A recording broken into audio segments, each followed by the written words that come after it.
أعوذ بالله من الشيطان الرجيم بسم الله الرحمن الرحيم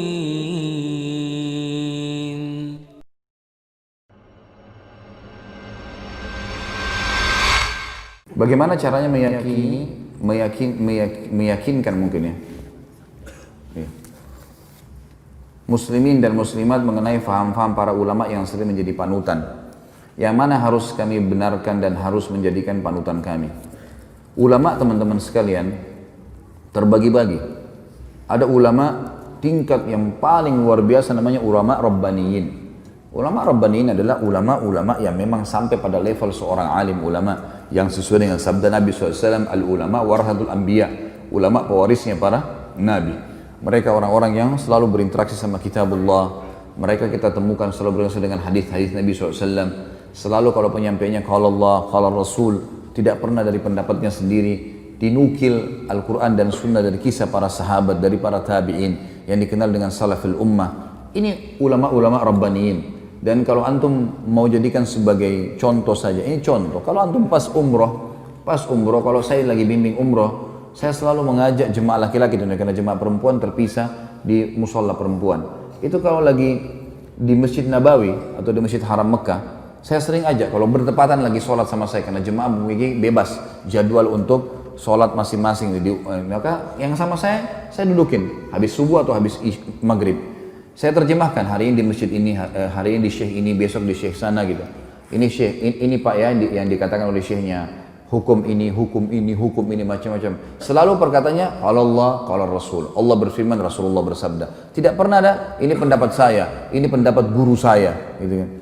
Setelah itu teman-teman sekalian, saya terjemahkan mereka, saya tanya, Pak, bagaimana pendapatnya?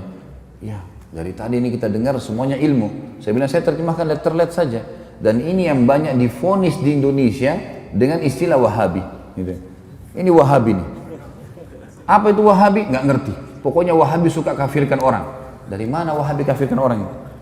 Saya tidak pernah mendengar dengan telinga saya ini, teman-teman sekalian. 7 tahun di Madinah ada guru kami mengatakan si fulan kafir. Nggak pernah saya dengarin itu. Nggak ada. Selalu kalau kita belajar fikih pun, Imam Syafi'i mengatakan begini dalilnya, Imam Ahmad mengatakan begini dalilnya, Imam Malik begini, Imam Abu Hanifah begini, dalilnya jelas. Dan tidak pernah mereka mengatakan pilih pendapat ini ya. Dan tidak pernah satu kali pun demi Allah saya dengarkan ada kata berkata Wahabi, nggak pernah. Dan yang mereka mengatakan Muhammad bin Abdul Wahhab yang membersihkan Jazirah Arab dari banyak sembahan-sembahan berhala, kalau kita baca bukunya, nggak pernah saya pelajari secara khusus itu di kelas, nggak pernah. Selalu kembali kepada buku-buku induk, buku hadisnya. Kita dari tingkat 1 sampai tingkat 4 kuliah belajar dari Sahih Bukhari sampai Sunan Abi Daud, Tirmidzi, Nasai dan seterusnya. Kemudian juga buku tafsir kita pelajari tafsir Ibnu Katsir, buku-buku induk semuanya. Nggak ada sesuatu yang dianggap asing atau baru. Saya malah terbalik, sebelumnya tahun 89 saya pernah di Kairo.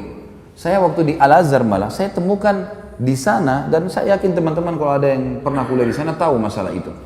Itu kalau lagi mau belajar fikih misalnya, maka ditanya, siapa yang mazhab Syafi'i? Saya waktu itu sama sepupu saya angkat tangan. Silakan ke kelas sebelah, gurunya sendiri. Siapa yang mazhab Maliki? Angkat tangan. Waktu itu orang-orang mazhab Maliki banyak teman-teman dari Afrika. Angkat tangan. Kelas sebelah, gurunya datang, khusus materi fikih. Siapa yang mazhab Hanafi? Teman-teman dari Turki datang, pindah ke sana. Siapa yang mazhab Hambali? Oh, teman-teman dari Timur Tengah, banyak datang di situ. Jadi saya ini tidak pernah tahu Imam Malik, Imam Abu Hanifah, Imam Ahmad bilang apa. Yang saya tahu adalah Syafi'iyah. Bas, tidak ada yang tahu. Di Madinah beda sekali. Dan waktu saya masih sekolah waktu itu, tentu saya tidak berbicara sekarang ya, saya bicara di masa saya. Mudah-mudahan sekarang jadi lebih baik. Kalau saya waktu sekolah di Mesir dulu itu, saya duduk di kelas, di sebelah saya ada satu orang Komores ya, dari Afrika, sebelah saya lagi sepupu saya. Ya, dari Makassar, sama-sama dengan saya berangkat, anak paman saya. Satu kelas ini ada 47 orang. Nggak pernah kami ketemu kecuali di waktu tertentu. Nah, di waktu tertentu, kadang-kadang cuma ada beberapa anak Turki datang atau beberapa anak Afrika lain datang. Tapi saya nggak pernah kenal wajahnya. Begitu hari ujian, baru kita kenal wajahnya nih, penuh. Pada saat itu kampusnya penuh. Kemudian pada saat itu juga semuanya pada hadir. Saya tanya, siapa kamu? Saya fulan. Di kelas mana? Kelas ini. Loh, saya juga di kelas itu. Kok nggak pernah saya lihat? Dia bilang, kami cuma datang waktu ujian saja. Jadi sepanjang tahun itu kerjanya ya cuma duduk-duduk saja di situ, gitu kan. Pergi ke bioskop, pergi kemana-mana, hiburan, karena Kairo sama dengan Jakarta, tidak ada bedanya gitu kan. Kehidupan di sana ya kehidupan begitu, bebas gitu. Jadi saya melihat beda sekali antara kondisi yang ada di Saudi dengan kondisi yang ada di negara-negara Islam yang lain. Dan kita perlu terima fakta teman-teman sekalian. Kalau di Mekah tempat lahirnya Nabi SAW, wahyu turun di sana, gitu kan. 13 tahun fase dakwah di sana. 10 tahun penyempurnaan Al-Quran dan meninggalnya Nabi SAW, dan Nabi masih punya rumah sekarang bisa dilihat, ada masjidnya di Madinah. Kira-kira masuk akal nggak dua kota ini dijadikan sesat oleh Allah? Secara akal nggak mungkin.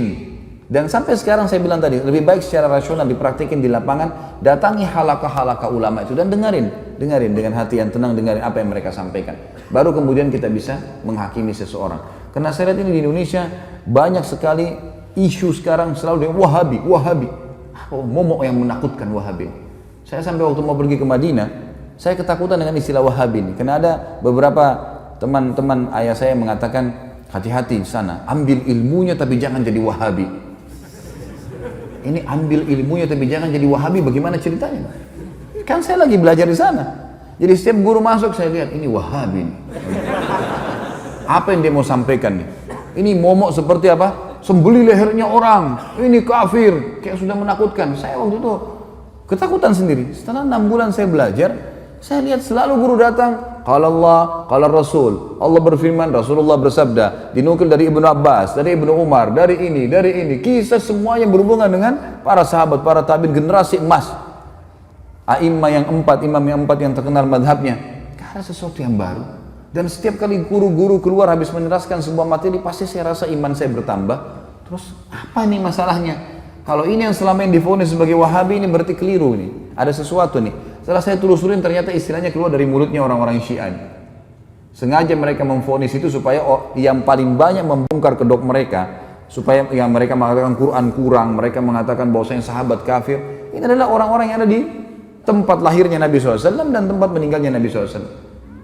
Pernahkah kita lihat teman-teman sekalian, pemerintahan Saudi sekarang merusak Masjid Haram dan Masjid Nabawi? Atau mungkin tidak mengurus rumah Nabi SAW, tidak mengurus Masjid Nabi? Terbalik, malah diurus, dirawat. Jemaah haji kalau masuk merasa tentram di sana, ibadah. Tentu saja pemerintahan semua punya kekurangan. Sudah saya sebutkan di sirah kemarin. Ingat teman-teman sekalian, tolok ukur kehidupan adalah masa hidupnya Nabi SAW di Madinah. Kalau di zaman Nabi SAW saja ada orang kafir, ada orang munafik, ada orang maksiat dan ada orang mukmin, di zaman Nabi SAW apalagi kerajaan Saudi, apalagi pemerintahan Indonesia, apalagi semuanya gitu kan.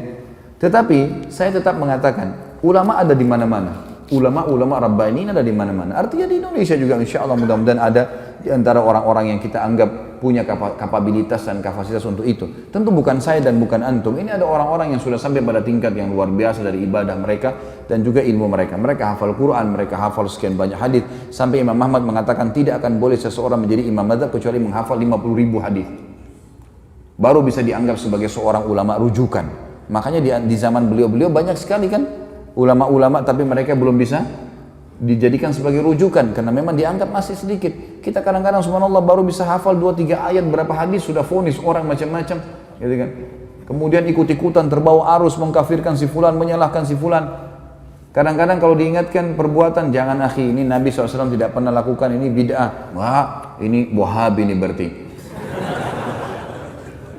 Padahal kalau kita ikuti pengajian teman-teman yang divonis Wahabi ini teman-teman, saya sering bahasanya ini di Jakarta. Sebenarnya kami ini yang sedang berdakwah, saya termasuk divonis gitu kan. Tapi biarlah vonisan ini, semoga Allah berikan hidayah. Seperti gini, ini masjid nih. Ini masjid sudah rapi warnanya, temboknya sudah bagus karpetnya. Setiap muslim yang datang, saya sebagai pengurus masjid mengingatkan, Pak, jangan dikotorin masjidnya ya. Jangan diubah catnya, gak usah diganggu AC-nya. Urusan sudah rapi nih. Udah tinggal datang sholat, seperti itulah. Nah teman-teman yang buat bidah ini adalah orang yang seperti masuk masjid, coret sana warnanya, tambah-tambah yang lain lah, ubah-ubah ini, pencet-pencet AC-nya. Makanya diingatkan, jangan, agama sudah sempurna, hanya itu kok. Wah ini Wahabi. Wahabi apa ini gitu. Akhirnya umat ini kayak lari dari dakwah gitu.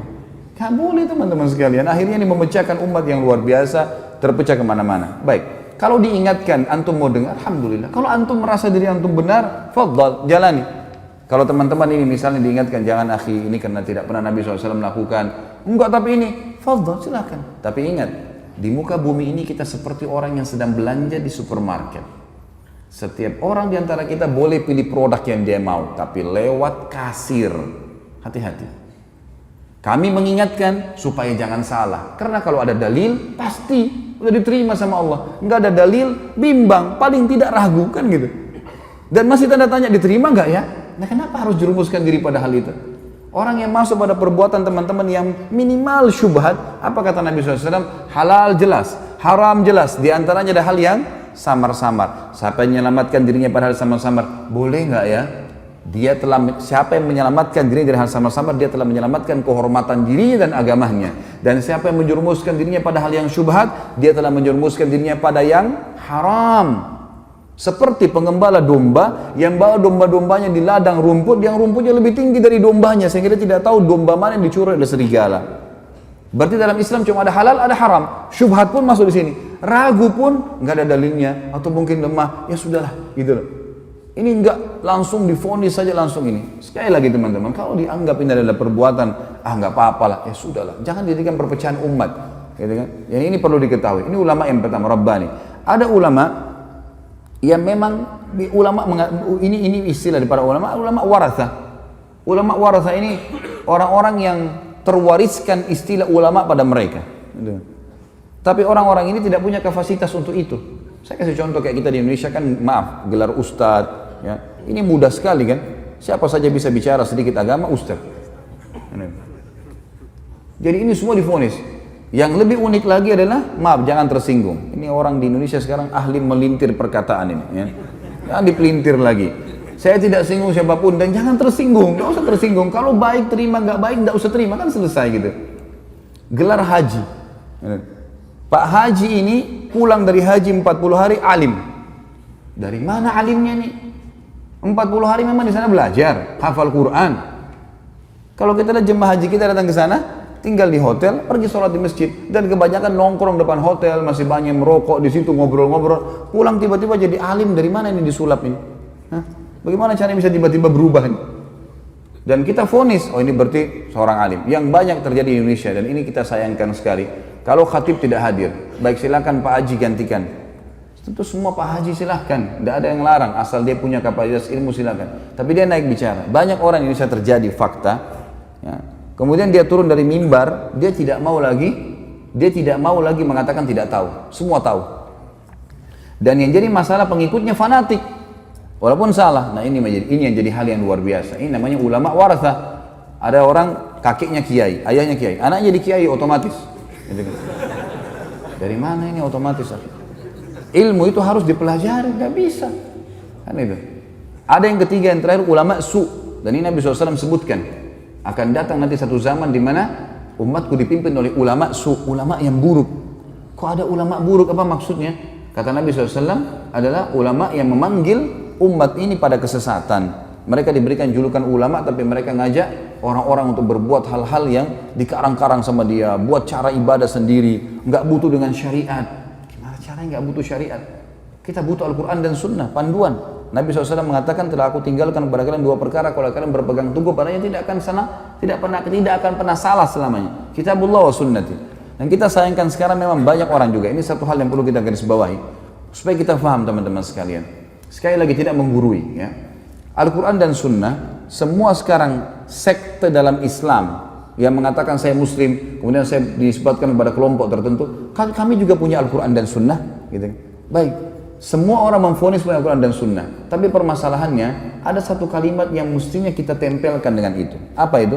Sesuai dengan pemahaman para sahabat. Maksudnya para sahabat.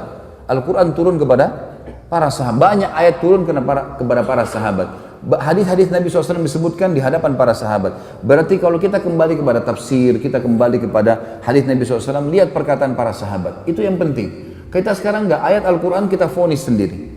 Banyak orang-orang yang akhirnya menyalahkan orang lain karena masalah ayat dibaca, oh ini maksudnya begini, sudah selesai, dihakimi sama dia. Atau ini hadis begini, kemudian langsung divonis sama dia.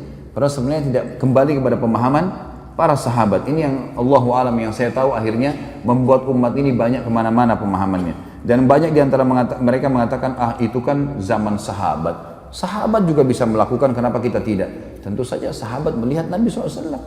Apalagi Khulafaur Rasyidin, gitu kan? Buktinya Utsman bin Affan boleh buat susun Al-Quran. Dan zaman Umar bin Khattab dijadikan tarawih 20 rakaat. Siapa mereka? Khulafaur Rasyidin. Kata Nabi SAW apa? Alaikum bisunnati wa sunnatu khulafaur rasyidin mahdiyyin min ba'di. Addu alaihi bin nawajid. Berpegang pada sunnahku dan sunnah khulafaur rasyidin. Antum masuk khulafaur rasyidin? Kan tidak kan? Nah iya. Mau disamain perbuatan dia dengan Utsman bin Affan radhiyallahu anhu, dari mana ini? Tidak bisa ketemu. Ada dalil menjelaskan masalah itu kan?